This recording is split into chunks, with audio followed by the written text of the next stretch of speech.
Alors, le titre de ce séminaire, les mots pour le dire, m'a offert une amorce un peu toute trouvée pour cette présentation orale, puisqu'il fait écho au dernier chapitre de mon livre que j'avais intitulé « Le poids des mots ». Et j'avais ouvert ce chapitre par une citation de l'ethnologue Pierre Clastres, tirée de son article sur l'ethnocide, où il écrit « On invente un mot pour désigner une nouveauté ou pour parler de quelque chose jamais pensé jusque-là ». Si quelques mots grecs et latins semblent avoir été privilégiés par les auteurs pour raconter un massacre, on a déjà parlé de sphazo, sphagé, kaido, kaides, mais il y en a plein d'autres. Il y a un consensus sur le constat qu'aucun des mots employés n'est spécifiquement attribué à un type de massacre, un type d'acte, d'action, ni réservé à un seul contexte. L'absence spécifique de mots implique que nous travaillons sur un objet d'histoire, pour reprendre le titre de l'ouvrage de David Elkens sur le massacre. Nous partons donc de définitions actuelles pour sélectionner des faits, afin ensuite de distinguer ceux qui ont mérité une considération spécifique par les anciens. Ce fut la démarche adoptée dans mon livre. J'avais donc sélectionné tous les cas répondant à la définition de David Elkens, le meurtre en grand nombre de personnes sans défense. Mais j'avais aussi retenu la position de Jacques Semelin, forme d'action le plus souvent collective visant à détruire des non-combattants, hommes, femmes, enfants ou soldats désarmés. Détruire inclut tuer, mais il peut aussi y avoir une dimension matérielle, psychologique, sociale ou culturelle. Donc pour cela, j'avais élargi l'analyse à l'ensemble des violences de guerre avant de recentrer le propos sur ce qui, à mon sens, pouvait être considéré comme un massacre. Mais l'essentiel du travail a porté sur les jugements des Romains vis-à-vis des actes retenus. Et je me permets juste ici de rappeler la typologie que j'ai pu formaliser en conclusion. Il y a deux types de massacres sous la République romaine. Le premier fut moralement condamné, donc pensé, car il touchait des personnes entrées dans la fides de Rome ou des Romains. Il était rationnel, ordonné et parfois rigoureusement organisé. Le second ne fut pas systématiquement perçu comme un massacre par les contemporains des faits, mais pouvait témoigner d'une défaillance de celui qui avait la responsabilité de la guerre, et donc de l'acte. Il était situationnel et chaotique. La proscription de Sylla entre dans le premier type. Le mot proscription est antérieur aux faits, mais il est intéressant de noter que lorsque Quintilien se désole qu'on n'invente plus de mots, mais à la rigueur des dérivés, il cite ceux inventés par Cicéron à propos, en 49, à propos de Pompée, sulla turit, soit le désir d'être Sylla, ou proscripturit, soit le désir de proscrire. La proscription fait donc exception dans le système de pensée romain, et j'y reviendrai. La diversité des mots employés pour tous les autres massacres explique celles rencontrées dans le programme pour se mettre d'accord sur les faits à sélectionner et donc à étudier. Cette absence de consensus ne doit pas surprendre, puisqu'il y a plusieurs mots dans nos langues modernes pour décrire des faits similaires, massacre, tuerie de masse, carnage, ou qu'un même mot, le massacre, a été employé à propos d'une seule mort par Alain Corbin à propos d'Hautefeuille, ou comme plusieurs millions par Primo Levi à propos du génocide des Juifs. Il n'est donc peut-être pas inutile de revenir sur les définitions du massacre afin de progresser ensemble dans l'analyse de la transgression, objet du projet Parabénon. J'ai associé la notion d'extermination et les termes approchants afin de replacer le propos dans le cadre de l'appel à projet de l'ANR auquel Parabénon a répondu et intitulé « Génocide et violences de masse ». Je précise à toute fin utile que le cadre de cette présentation étant un séminaire, j'ai envisagé cette communication plutôt comme une réflexion, d'où mon titre, ou un travail en cours, ce n'est pas un produit fini, entre guillemets, mais qui vise à nourrir cette réflexion collective que nous avons engagée. Je m'appuie donc beaucoup sur sur mes propres travaux, mais aussi et surtout sur ceux des autres membres de l'équipe, que je remercie donc pour leur participation, et j'ai associé quelques lectures récentes à cette réflexion. Je commencerai par le massacre et je suis partie tout simplement à des définitions françaises proposées par le CNRTL. Alors, je vais les synthétiser parce que j'exclus ici ce qui nous semble hors de propos, ce qui concerne la vénerie, par exemple, l'héraldique ou le jeu de massacre, le jeu de forain. Voilà. Donc, le propos est assez long que j'ai synthétisé ici afin d'ouvrir la discussion. Donc, en ce qui concerne les composantes des définitions qui sont ici synthétisées, un point ne pose pas de difficulté, la mort ou la destruction sont a priori l'issue du massacre. Le second élément, le grand nombre, paraît évident, mais n'est pas, non sans être problématique. Il est impossible de fixer un nombre minimal, c'est arbitraire, et ainsi j'ai appelé l'exemple d'Alain Corbin, qu'il a employé pour une seule mise à mort. Alors, je ne suis pas tout à fait d'accord avec, à mon sens, ça se rapproche davantage du lynchage que du massacre. Mais il est mangé quand même.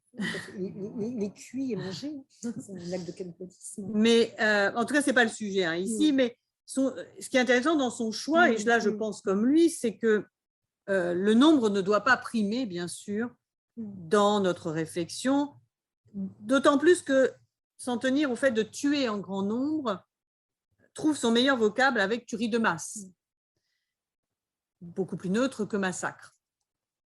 On peut signaler que dans la plupart des récits antiques, on trouve d'ailleurs un verbe signifiant l'action de tuer et les adjectifs précisant que la mort toucha un grand nombre de personnes, pollu, magna, maxima. Il peut alors s'agir d'une tuerie de masse. Ninon Granger a ainsi proposé lors du précédent séminaire, pour éviter l'obstacle du nombre, d'intégrer la notion du sacré dans l'analyse. Elle a alors évoqué un autre élément distinctif des massacres, le fait que les victimes soient sans défense, que l'on retrouve donc dans la définition. Le fait d'être sans défense dans la guerre, notre contexte d'étude, incite bien souvent à distinguer les combattants des non-combattants. Au-delà des éventuels dommages collatéraux sur lesquels je passe, il est clair que les femmes, les enfants, les vieillards et les blessés ont pu avoir été délibérément tués. C'est le cas notamment quand ils ont pris les armes ou aidé les combattants. Et c'est souvent un fait d'ailleurs utilisé par les historiens pour expliquer la tuerie. Il témoigne d'un jusque-boutisme et d'une impossible distinction au moment des faits entre combattants et non-combattants, qui sont alors tous des ennemis. J'y reviendrai puisque ça rentre cette idée de l'ennemi potentiel ou l'indistinction des ennemis dans la définition du génocide. Un des cas les plus significatifs de cette confusion entre combattants et non-combattants, c'est le cas d'Iliturgi, où il dit ce ne sont pas uniquement des gens d'âge à être soldats, ni les hommes seuls, mais les femmes et les enfants qui, dépassant les limites de leur force physique et morale, assistent à la lutte, fournissent des traits aux combattants, apportent des pierres sur les murs aux hommes qui les réparent. Il ne s'agissait pas uniquement de la liberté qui anime seulement le cœur des hommes courageux. Les derniers supplices, une mort honteuse, étaient sous les yeux de tous. Ce qui enflammait aussi leurs âmes, c'était l'émulation devant les peines et les dangers et le seul fait de se voir les uns les autres. Alors, d'ailleurs, il compare Iliturgi à Astapa, en disant qu'eux aussi avaient envisagé le suicide collectif comme Astapa. Finalement, ils ont décidé de tous s'intéressant le rapport entre suicide collectif et engagement de toute la communauté au combat. Ainsi commença-t-on le combat avec une telle ardeur que l'armée qui avait suivi l'Espagne entière, plusieurs fois repoussée par la jeunesse d'une seule ville et de ses remparts, se trouva tout en désarroi après un combat fort peu brillant. Donc finalement, ils arrivent, grâce à l'ardeur et à l'exemple de Scipion, à prendre la ville. Et le texte donc se poursuit. Personne ne songe à faire de prisonniers, personne ne songe au butin, alors que tout était ouvert au pillage. On massacre, trucidaré, les gens sans armes, aussi bien que les soldats et les femmes, sans faire de distinction avec les hommes. La colère et la cruauté s'étendirent jusqu'au meurtre des enfants, après quoi ils mettent le feu aux maisons, démolissent celles que l'incendie ne peut pas consumer, tant ils ont à cœur d'effacer jusqu'aux traces de la ville et de détruire le souvenir de l'endroit où habitaient leurs ennemis. Donc, c'est un des cas les plus significatifs dans le corpus romain du massacre. Le récit montre bien que cet événement est allé bien au-delà de la tuerie de masse indistincte. Elle a été associée à la destruction totale et à des comportements, donc, comme Isabelle en parlait, hein, la référence à la cruauté, à la violence extrême, aux émotions. Hein. On a là tout un ensemble qui permet de le définir comme un massacre. Ce sont des cas, je dirais, les plus évidents, mais il y a d'autres situations qui sont moins évidentes dans l'analyse. Si l'on en croit le récit de César, il était également admis que les non-combattants pouvaient être des cibles pour affaiblir moralement les combattants et les détourner du combat. César raconte sans scrupule, sans détour, ce qui relève pour lui de la tactique. On pourrait alors penser que c'est un fait de guerre comme un autre. Mais dans sa thèse en cours de publication, Sophie Hulot, que je remercie de me permettre de citer, puisque son travail est encore inédit, montre bien que toutes les violences exercées sur les non-combattants ont majoritairement une place à part entière dans les récits et qu'elles ont globalement été perçues comme tout particulièrement transgressives. Selon Ninon Granger, le massacre va au-delà de la notion de sans-défense. Ce qui compte, c'est que les victimes étaient censées être protégées par des lieux sacrés, par des conventions ou d'autres normes. Qu'elles étaient censées ne pas risquer la mort dans un affrontement militaire. Le terme de massacre semble donc bien adapté pour distinguer les cas où les non-combattants ont été directement visés. On notera alors que les Romains ont souvent davantage stigmatisé non pas les faits commis, mais les comportements du chef de guerre, comportements jugés défaillants. Un des nombreux apports de la thèse de Sophie Hulot est son analyse des efforts romains pour soigner leur réputation. En rejetant la responsabilité de certains actes sur les chefs, c'est la réputation de la communauté romaine qui était préservée. J'ai de mon côté essayé de montrer que ces chefs de guerre se voyaient alors affublés des vices du tyran, car ils pouvaient appliquer les mêmes violences sur les provinciaux, voire les Romains, et parfois en dehors d'affrontements militaires ou de guerres civiles. Il s'agissait ainsi de se prémunir ou de dénoncer de potentiels excès politiques. Plus délicat est la considération apportée sur les tueries de masse de combattants. Ils peuvent avoir été tués en étant sans défense. On pense aux prisonniers lorsqu'ils se sont rendus. On peut alors parler d'exécution de masse. Or, ces prisonniers étaient aussi censés avoir leur vie protégée par la reddition, par les traités passés, par la garantie des dieux. L'exécution des seules élites ennemies jugées responsables de la guerre fut courante dans la guerre romaine et perçue comme un acte pondéré.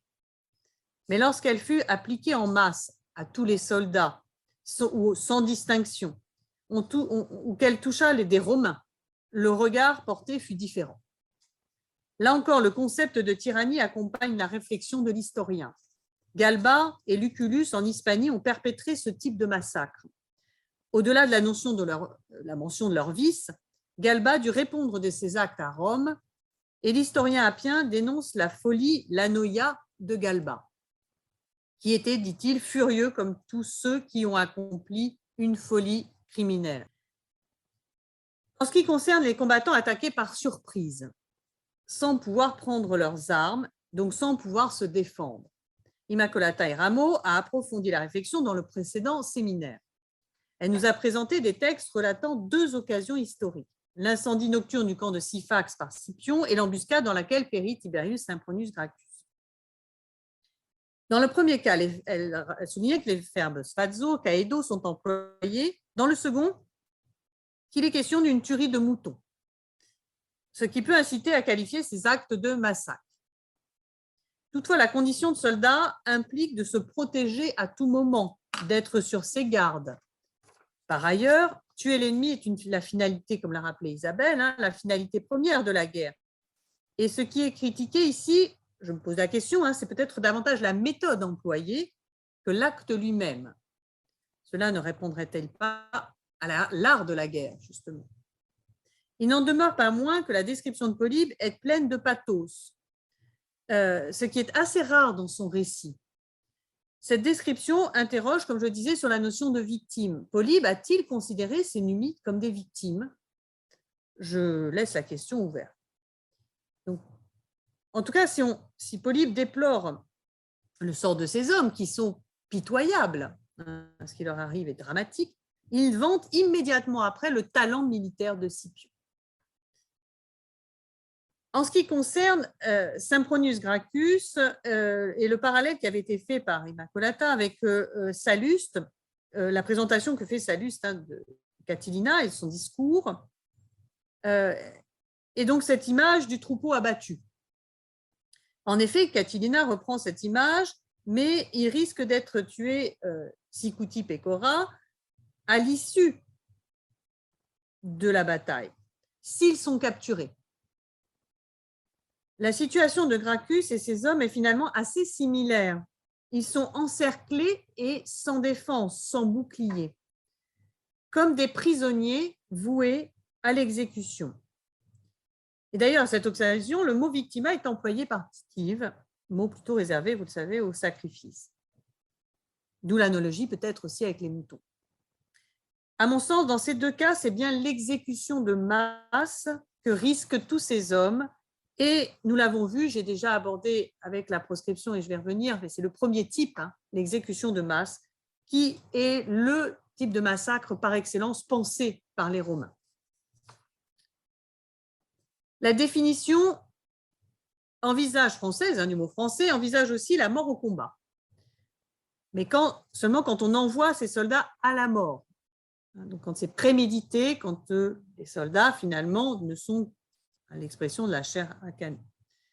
Alors, je ne sais pas si des cas antiques répondent à cette définition, s'il y a cette approche-là dans l'Antiquité, et là, j'avoue mes limites, et ça sera un des intérêts de la base de données, puisque nous avons voulu, pour cette base de données, recueillir quand même de manière assez large les différents cas à analyser. Donc, voilà, j'ouvre juste la parenthèse. La mort en masse de soldats en fuite était en revanche courante. Et on peut poser la question de savoir s'il s'agit bien d'un massacre. Ces soldats ont pu lâcher leurs armes et cesser le combat, mais ils se sont mis eux-mêmes sans défense. C'est la défaite militaire. Rappelons que l'engagement militaire implique un risque de mort, que pour les soldats, il y a une forme de consentement à la guerre et donc à la mort. C'est sur cette base que Jacques Sémin récuse le fait d'intégrer dans une étude du massacre les soldats morts au combat, même en cas de fuite. Seule la reddition devait éviter le massacre. En effet, un homme en fuite peut se ressaisir, trouver des armes, attaquer de nouveau, comme le firent les soldats d'Ariobarzanes en 330 devant les portes persiques.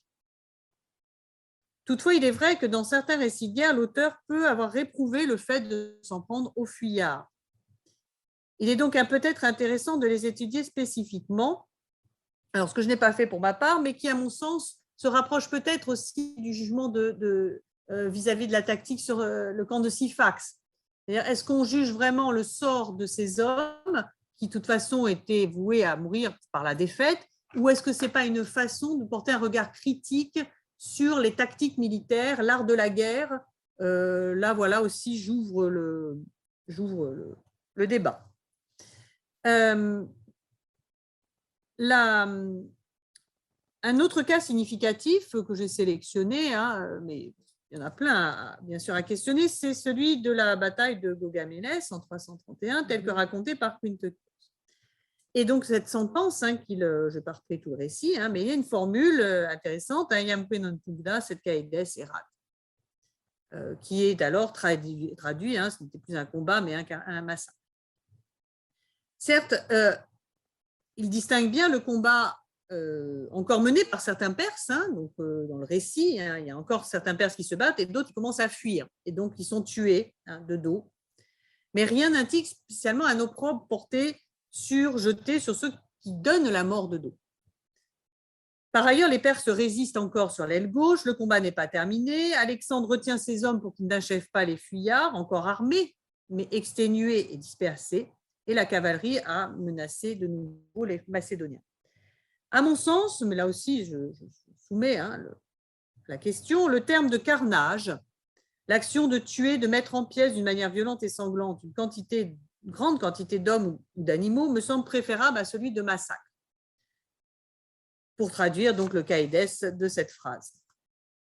Je pense qu'un tel passage ou des actions similaires apporteraient peu à notre étude de la transgression, notamment dans le cadre d'un appel à projet sur les génocides et violences de masse. Mais c'est mon point de vue. Pour revenir à la définition de massacre, il reste la notion de sauvagerie. Elle n'est pas sans poser de problème, hein, cette notion de sauvagerie, puisqu'on entre dans le registre de la perception, qui n'est pas universelle. L'indice le plus clair de sauvagerie est lorsque le narrateur compare l'auteur du massacre à un animal sauvage. C'est donc Jeanine Boieldieu qui a déjà traité de ce thème dans un article fondateur, et elle montre que la sauvagerie est très clairement sollicitée dans les œuvres épiques et tragiques pour décrire, par exemple, à propos d'Achille, et là je la cite, hein, un comportement poussé aux extrêmes dans une analogie avec l'animalité, celle des fauves dans un usage inhumain de la force. Ce comportement peut être associé à la notion de férocité, comme elle le présentait pour Tidée devant Thèbes, le cannibalisme rejetant alors même le personnage hors de l'humanité. Il s'agit bien souvent de comportements individuels et de duels, mais ils peuvent avoir valeur exemplaire et donc collectif. Jeanine Boieldieu montre aussi que le registre de la sauvagerie est de nouveau sollicité dans les récits historiques de massacres pour brosser le portrait moral d'un chef de guerre, avec l'exemple notable d'Alexandre à Thèbes, qui rejoint celui d'Achille, mais aussi pour témoigner donc de la transgression de règles humaines et de limites sacrées. La réflexion des historiens à la lecture de cet article me semble donc beaucoup plus complexe, non dénuée d'ailleurs d'une approche politique du sujet, toujours pour en revenir au comportement des chefs de guerre, qui sont aussi des hommes politiques. Mais dans ces analyses de la sauvagerie, on observe que ça concerne tout autant le meurtre individuel que le massacre ou l'extermination.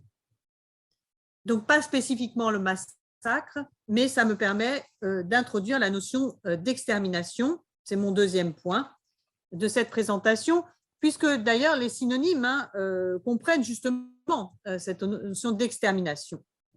Donc, je me suis posé la question, quelle distinction pouvait-on faire avec le massacre et comment peut-on ouvrir la réflexion par cette notion d'extermination? L'extermination signifie que l'on tue jusqu'au dernier, que l'on fait disparaître entièrement. Il faut donc définir un groupe, ce qui n'est pas forcément le cas du massacre. Il faut créer une limite politique, sociale, religieuse. Par ailleurs, l'extermination, plus encore que le massacre, n'implique pas forcément la mise à mort. Elle peut passer par l'asservissement ou la destruction matérielle, symbolique, culturelle. Enfin, plus encore que le massacre, elle peut s'inscrire sur un temps long. Il y a aussi une question de temporalité qui peut être introduite. On peut associer à l'extermination la notion d'épuration, qui, en politique, est l'élimination d'un corps social, je lis la définition, des membres jugés indignes d'en faire partie ou considérés comme indésirables. Là encore, une autorité définie délimite le groupe. Et si j'associe donc cette réflexion extermination-épuration, c'est pour revenir sur le cas de la proscription.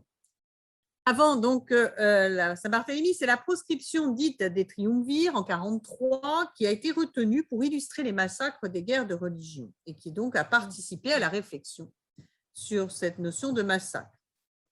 Ce type de massacre est directement associé à la tyrannie, comme en témoignent ces tableaux, et comme en témoigne aussi un autre texte, cette fois un peu plus tardif, du XVIIIe siècle, de Voltaire, qui, à la fin d'une pièce de théâtre, a écrit un petit essai des conspirations contre les peuples ou des proscriptions.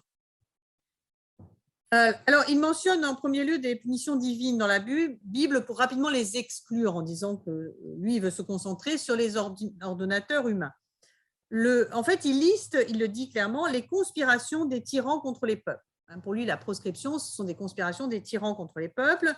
Et il commence chaque chapitre par celle d'eux, donc celle de Mithridate, celle de Sylla, Marius et Trouvir, celle des Juifs, etc. Celle d'eux, sous-entendu, la proscription d'eux.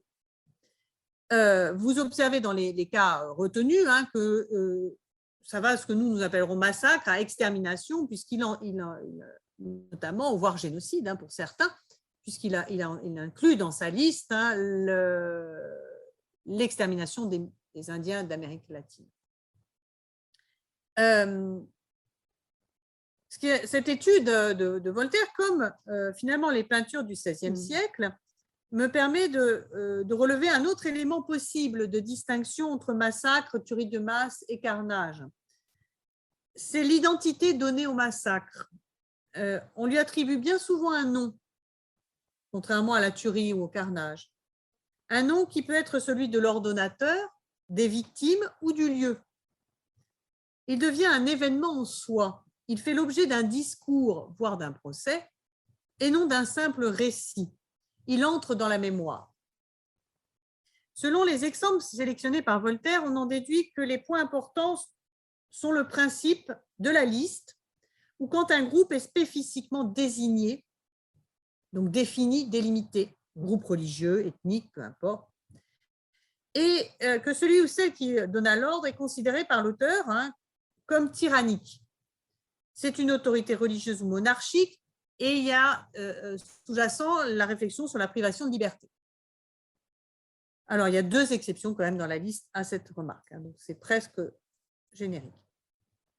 Les victimes, en revanche, peuvent être plus ou moins nombreuses, être genrées ou non, être identifiées ou non. Certains massacres sont accompagnés de violences extrêmes, d'autres non. Beaucoup ont été, en tout cas, des exterminations.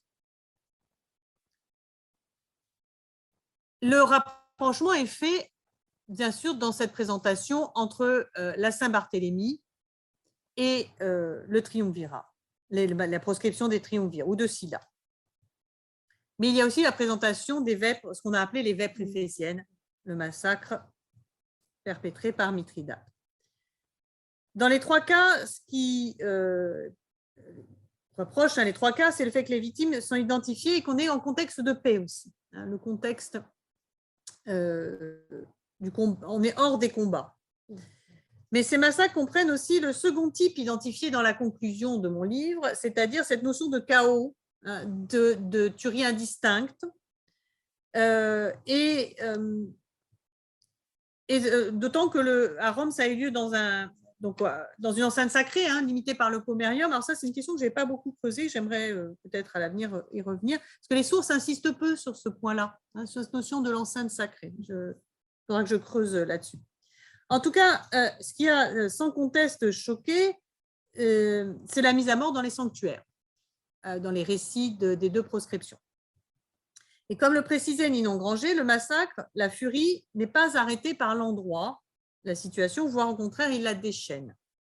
Cela rejoint les analyses de Wolganzowski, qui écrit « L'uniformité des massacres ne tient pas à l'identité des objectifs, mais à la dynamique universelle de la violence absolue. » Les sociologues, comme Randall Collins, ont bien identifié le processus de déchaînement ou de bascule de la violence. Lui, il parle de tunnel de violence. Je n'y reviens pas ici. Toutefois, la proscription romaine est allée au-delà d'une tuerie de personnes désignées en contexte de paix. Elle a aussi compris la réquisition des biens familiaux et des répercussions sur les familles, la privation de sépulture, la perte des droits civiques. Il y a une forme de destruction, d'où le mot retenu d'épuration également. Ce qui distingue dans l'assimilation massacre-proscription, ce qui se distingue, ce qui émerge à mon sens, c'est le rapport à la tyrannie. Le plus important dans le massacre, ce n'est pas forcément ce qui… D'ailleurs, c'est ce sur quoi j'ai essayé d'insister dans mon livre, c'est la responsabilité de l'autorité militaire ou politique, celui qui ordonne. Et c'est pour ça que je suis impatiente d'écouter la communication que donnera Amarante Lafont à Caen, qui ira dans ce sens de cette réflexion. Outre l'épuration, d'autres termes relatifs à l'extermination et à la destruction peuvent être questionnés et permettre de revenir sur la notion de transgression, et ce sera mon 3e et dernier point. L'anéantissement marque la destruction totale, la réduction à néant. Et il faut donc avoir identifié là aussi un tout. On peut associer à cette réflexion la notion d'éradication, dans laquelle il y a l'idée d'extirper, de déraciner. La mort ne suffit pas. Il faut envisager les racines, ce qui ancre l'humain dans une continuité, la descendance, l'héritage. Doit-on alors considérer, il y a un cas très particulier, c'est les références de César au massacre des Éburons, et peut-on le considérer comme une éradication? César dit en effet chercher à anéantir, interficere la stirps dom scelera, et enlever, tolérer la stirps et le nomen de la civitas. C'est les deux premières citations. Alors, comment traduire stirps? Ce mot a d'abord une acception végétale, c'est la souche des armes.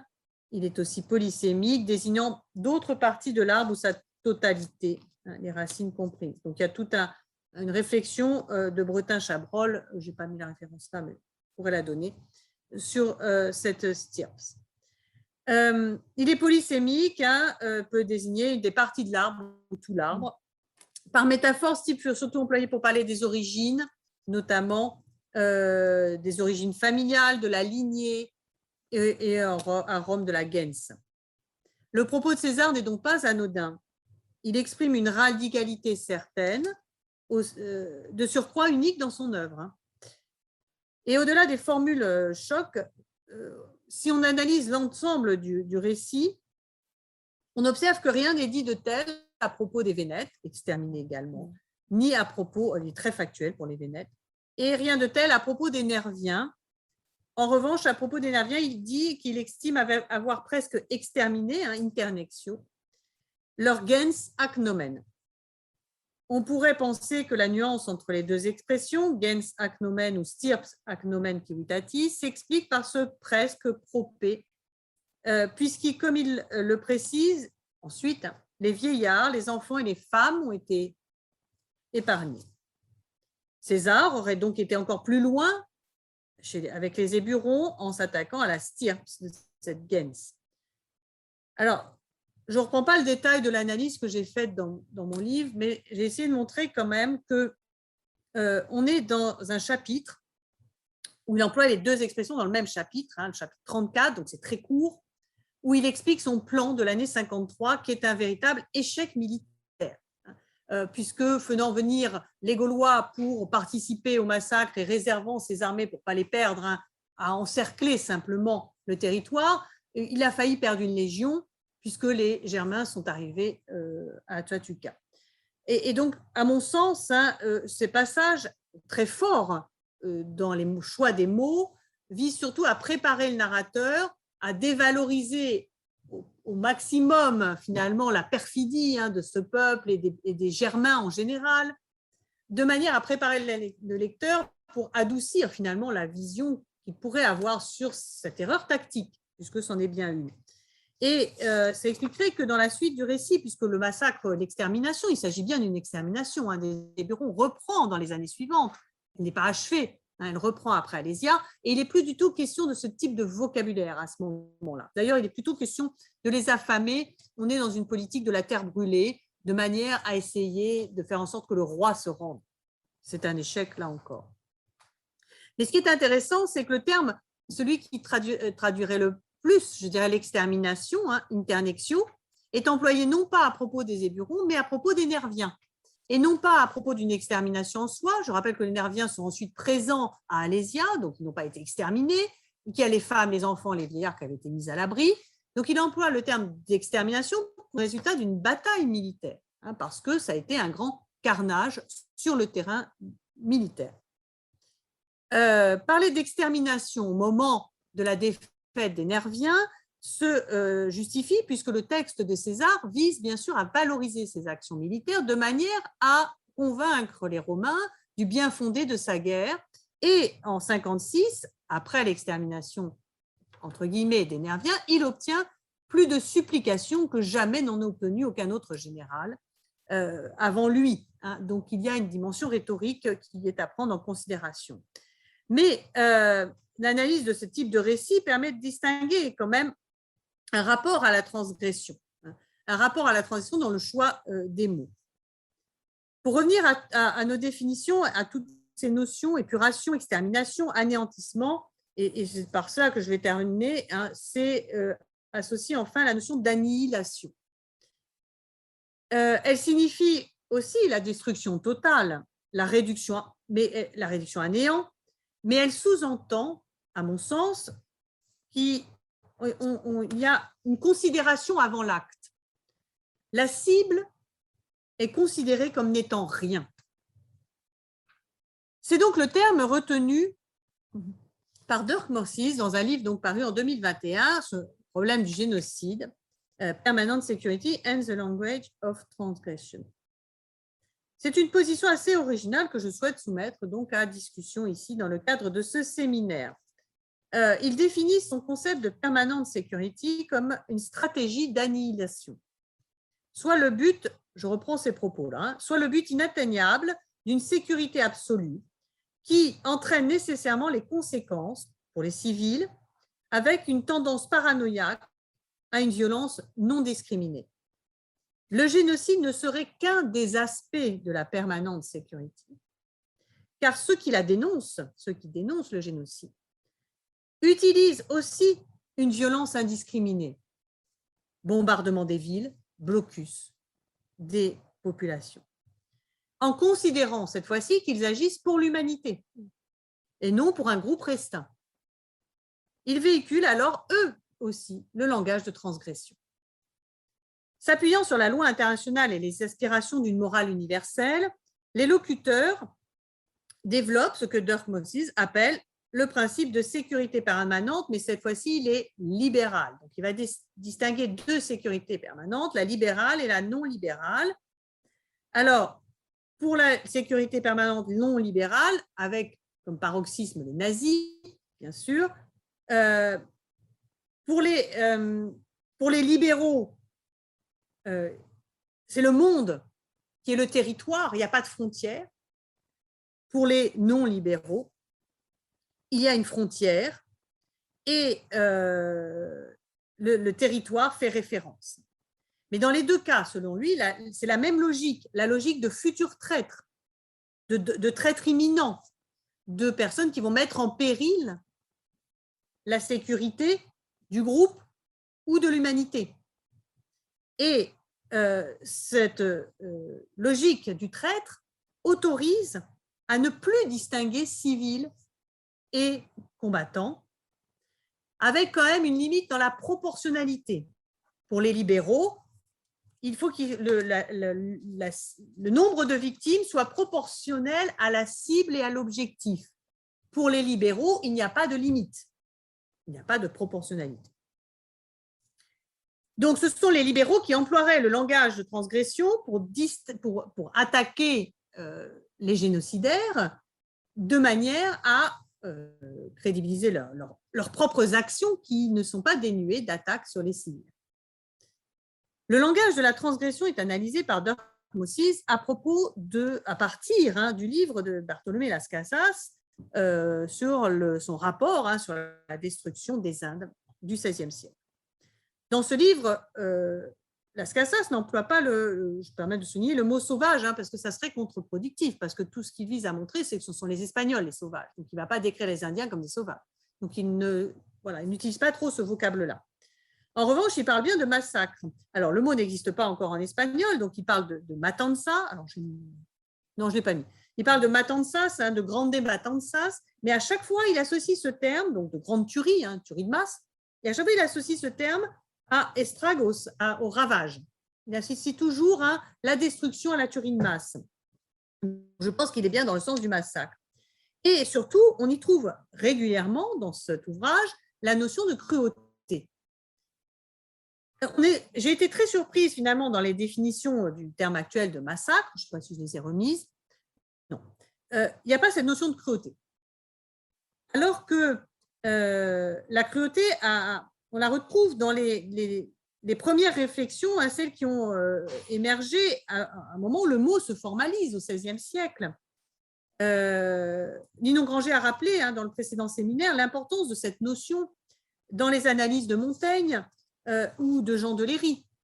On peut aussi citer le dictionnaire universel de Furetière dans sa définition du massacre, Il dit c'est une tuerie cruelle que font des gens qui ont avantage sur ceux qui sont en pouvoir, qui ne sont pas en pouvoir de se défendre. Et il donne ensuite des exemples. Pour Ninon Granger, la cruauté, c'est la réponse anthropologique à un sacré non religieux. Et donc, cette cruauté est bien analysée par Virginia Woolf et sur lesquelles est revenue longuement Isabelle. Donc, je savais, elle m'avait dit qu'elle en parlerait, donc je ne m'attarde pas pour ne pas faire doublon.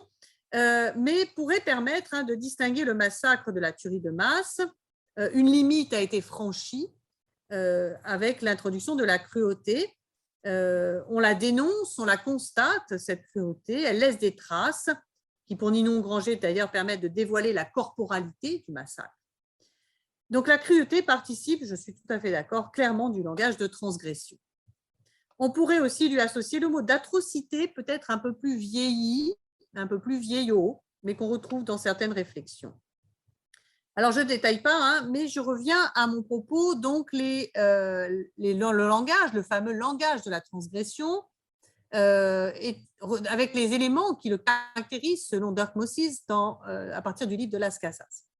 6 éléments, selon lui, formalisent le langage de la transgression.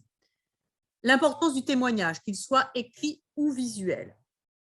On a vu, par exemple, ensemble, que César, juge et partie, n'est finalement peut-être pas le plus utile à la réflexion. Au contraire des historiens comme Appien, qui se veulent témoins des actes. La réponse émotionnelle, deuxième point, aux atrocités. Il faut être choqué, atterré, et il fait rappel, Dirk Moses, à une position intéressante de Roland Barthes à propos des photochocs, qui fait écho aussi à ce qu'on avait vu dans la table ronde sur la transgression avec Cécile Boex. Et donc, il insiste, Roland Barthes, sur le fait que l'effet n'est pas le traumatisme, je voulais vous rappeler ce point-là pour le débat, de l'éruption d'une nouveauté, on revient un peu à Clastres, la notion de nouveauté ou pas, mais la réitération d'un répertoire d'émotions culturellement prédéterminé et établi. D'où l'importance, je pense, mais moi je ne l'ai pas encore exploité, je l'avoue, mais l'importance de toute cette base de données où on répertorie toutes les émotions. C'est un peu, à mon sens, le cœur de notre base de données. Pour signaler, donc, troisième point, pour signaler le caractère excessif des crimes, il est décrit comme une violence qui va au-delà de la compréhension humaine, la devise d'une criminalité sans précédent, qui va dans le même sens. Là, on peut rappeler les propos de Diodore quand il parle des Romains avant Carthage, Corinthe, Numance et après. Il y a un excès, on va au-delà, un sans précédent. Et il dit, je suis devenu maître presque du monde. Les Romains affirment leur autorité par la terreur. Phobos, c'est la destruction des villes les plus célèbres. C'est ainsi qu'ils renversèrent Corinthe, Carthage et Numance en Libérie. Ils anéantirent les rois, tels que Persée en Macédoine, et soumirent beaucoup d'autres par la crainte, Catapresso. Donc, c'est un nouveau niveau de violence qui est dénoncé par Diodore. Ensuite, il y a l'inversion des hiérarchies civilisationnelles. Alors, pour Las Casas, ce sont les Espagnols qui sont les barbares. Alors ça, je pense qu'on en a pléthore dans nos sources littéraires. Appien, dont je parlais tout à l'heure, quand il parle de Galba, il dit qu'il a imité les barbares d'une manière indigne de Rome. Tacite, lorsqu'il parle des massacres, dit « massacrer des gens reçus à merci eût été sauvage ». Donc là, je pense qu'on a énormément d'éléments qui vont dans ce sens. L'identification des motifs économiques et politiques, ça c'est plus délicat et je me demande si ce n'est pas plus contemporain. Il faudrait peut-être revenir dans une prochaine réflexion sur l'impérialisme romain, mais ça rejoint ce que tu disais, la notion de géographie, le rapport à l'autre, l'altérité, justement dans les guerres de conquête. Donc là, lui, vraiment clairement, Dirk Moses, son propos, c'est pour ça qu'il commence au XVIe siècle, le langage de transgression, c'est le langage qui a été… Alors, le livre est épais comme ça, il donne beaucoup d'exemples de diplomates, d'hommes politiques qui ont employé ce langage dans le cadre de l'impérialisme. Tout repose dans sa réflexion sur l'impérialisme et notamment dans le cadre de la colonisation. Donc, on pourrait avoir aussi notre réflexion sur l'impérialisme. Il y a beaucoup de travaux sur l'impérialisme romain, mais aussi le rapport des Grecs avec les Perses, d'Alexandre dans la partie orientale. Donc là aussi, c'est à ouvrir. Et enfin, je termine par là, la référence à la conscience du chrétien, du genre humain, de l'humanité. Et là, je ne peux rappeler que les propos de Plutarque à propos des 70 villages pillés par les soldats de Paul-Émile après la victoire de Pydna et des 150 000 épirotes réduits en esclavage, où il termine le récit par « L'humanité frissonna d'horreur devant l'issue de cette guerre ». Donc, on est clairement aussi dans ce langage de transgression. Doc Moses a initié son livre à partir de l'étude de Las Casas, mais il sent bien qu'il y a quelque chose, hein, c'est pareil chez Vittoria d'ailleurs aussi, hein, qui relève de l'Antiquité. Hein. Il fait référence aux stoïciens, à Cicéron, et donc c'est là où Ninon Granger, qui nous parlera de ce fil philosophique, fera, je pense, le lien entre le XVIe siècle et l'Antiquité. Je pense de mon côté, hein, donc il faudra aussi peut-être pour les Romains distinguer la position à partir du Principat augustéen quand ils ont affirmé leur mission civilisatrice et leur responsabilité morale. Et il y a un regard qui est très différent chez Plutarque que chez Appien, que chez Tite-Live ou encore plus chez Polybe. J'ai commencé mon propos en présentant deux types de massacres qui schématiquement pourraient correspondre à deux contextes, hein, les guerres civiles, les guerres de conquête. C'est schématique, mais c'est un biais dont j'ai conscience. La réflexion ici peut-être accentuer ce biais, puisque j'insiste beaucoup sur les exécutions de masse. Mais je pense que j'ai essayé de montrer que la transgression est le prisme qui permet de dépasser ce biais. Et je rejoins en cela la position de Ninon Granger lorsqu'elle propose une stasiologie. Le travail doit donc, à mon sens, se poursuivre par ce prisme, non sans délaisser une dimension sur laquelle j'ai insisté dans mon livre et que j'ai voulu rappeler ici, cette notion du rapport aux politiques, à la tyrannie, à la cruauté, qui vont de pair, hein, puisque les vices, c'est le principal vice associé au tyran, et qui donc ont concerné bon nombre d'auteurs de massacres, au moins pour l'époque romaine. Voilà, je vous remercie.